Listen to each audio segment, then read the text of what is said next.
Now we're back to the main body of that chapter. Where are we? Page maybe 45, something like that.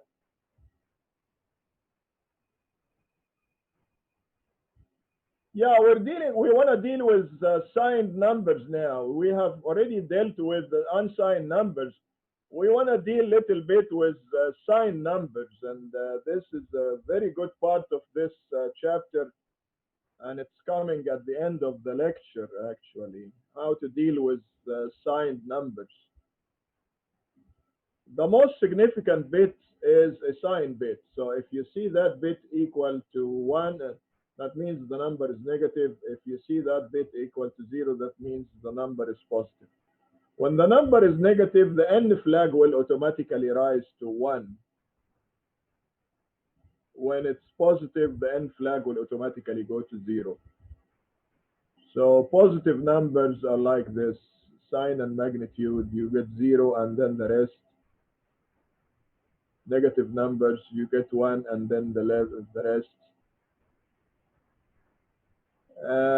So conceptually, if you have an 8-bit representation, if you have 8 binaries or 8 bits, you can represent any number that goes anywhere from -128 to +127,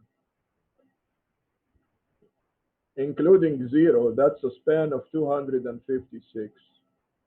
So minus 20, 127 plus 0 plus 128, that will make it 256.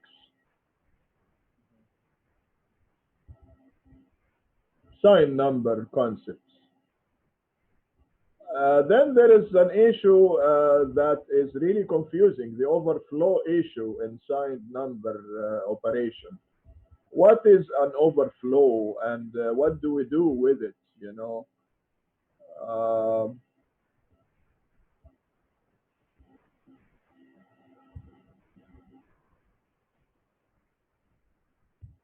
yeah, I think I need to go to the supplementary material. There's a good explanation of the overflow, and I want you to really read it very well because it familiarizes you with the concept of overflow. Everybody's asking what's an overflow, and uh,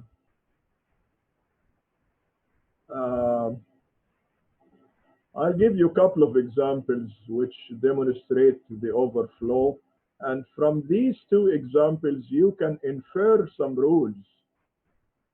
Have you heard about something called mathematical induction? Yeah. Sometimes, even in real life, we don't have a rule. Then you can extract this rule from your observations, whether they are scientific observations or real life observations. You can extract the rules, and not everybody can do that. By the way, not any man walking in the street cannot do that. Yeah, but I would expect that you are engineers, so you have that analytical capability. Uh, you can deduce a rule given a set of premises or a set of observations. You can deduce a rule, and then after deducing this rule or after the deduction of this rule, you can apply this rule in similar situations. Example: when I tell you that a series goes like 2, 4, 6, what would be the next logical number, the next logical extension? 2, 4, 6, 8. Logically, it's going to be 8. So you've already inferred the rule by seeing 2, 4, 6. We keep incrementing by 2. So the next one is going to be 8. So that's how you deduce a rule.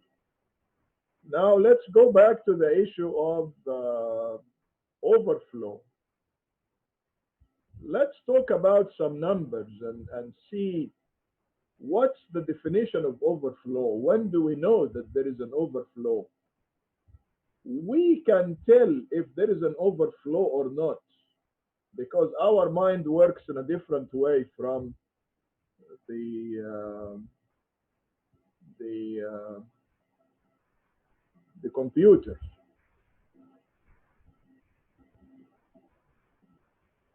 The human brain works in a different way from the computer. As a matter of fact, the human brain is better than the computer.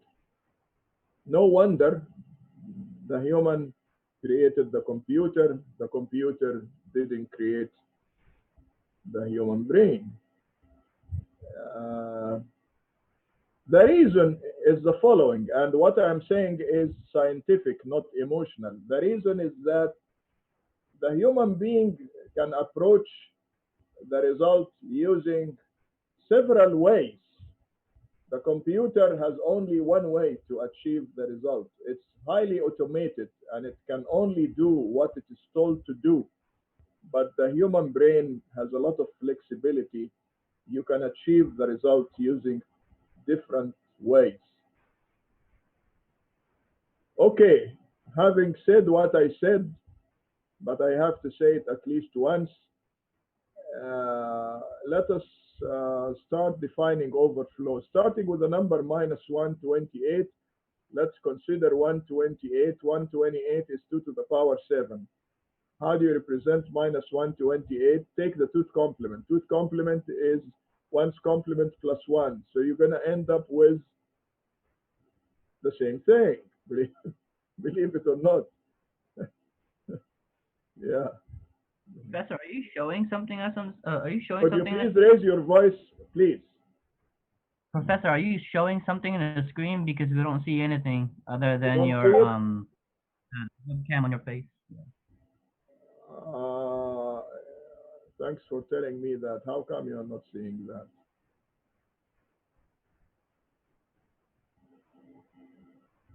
You see it now, right? Now we see it. Yeah.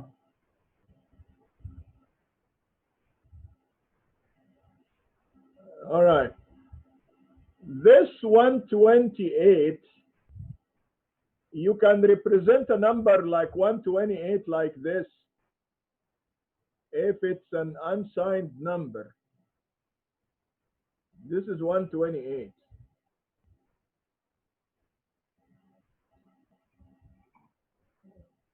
Do the complement, you get the same thing. This is 128. Uh, 128, yeah. If it's an unsigned number, you can easily represent 128 by having a 1 in the most significant location.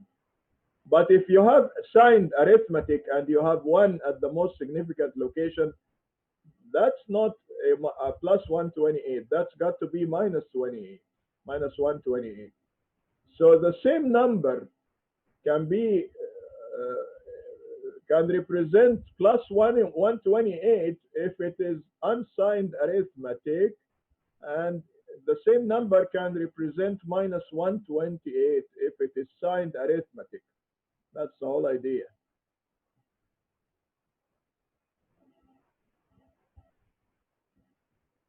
Because in order to represent uh, 128 in unsigned arithmetic, you really need 9 bits.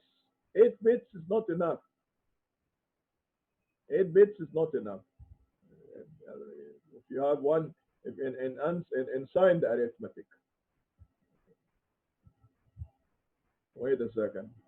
That's minus 128. This is signed arithmetic.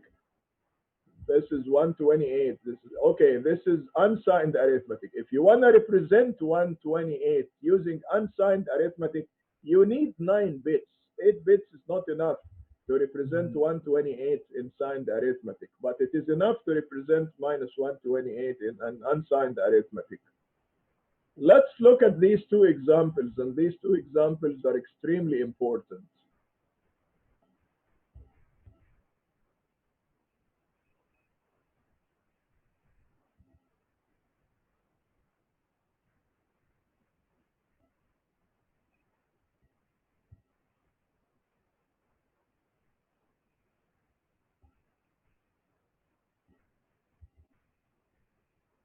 Yeah.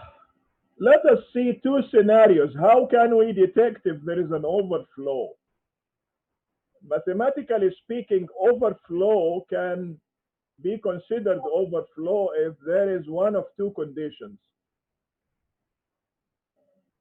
The two most significant carries, okay, let's look at this. Let's look at the example first. You're adding 118 plus 73. The number should be 191. All right. Mhm. So this number is 191, but you cannot represent 191 in 8 bits because if you represent it in 8 bits using signed arithmetic, you're going to have 1 in the most significant location, and that indicates this is a negative number, when in fact we have a positive number. Conclusion, this cannot be true. So there is an overflow here. Overflow means that the field available to represent the number is not sufficient to represent the number. As simple as that. Uh, okay, so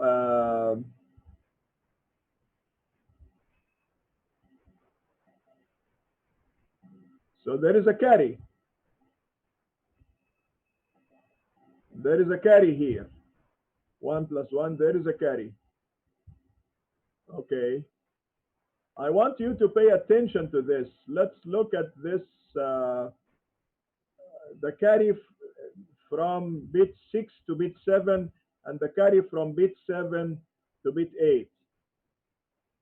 There is no carry from bit 6 to bit 7. This is bit 6 location. Mhm. There is no carry here from bit 6 to bit 7. But there is a carry from bit, there is no carry from bit 5 to bit 6, I should say, but there is a carry from bit 6 to bit 7. And these two carries are different. So the carry from bit 6, from bit 5 to bit 6 is 0, whereas the carry from bit 6 to bit 7 is 1. If the two carries are different, that's an indication that there is an overflow. That's the rule. Professor, I have a question.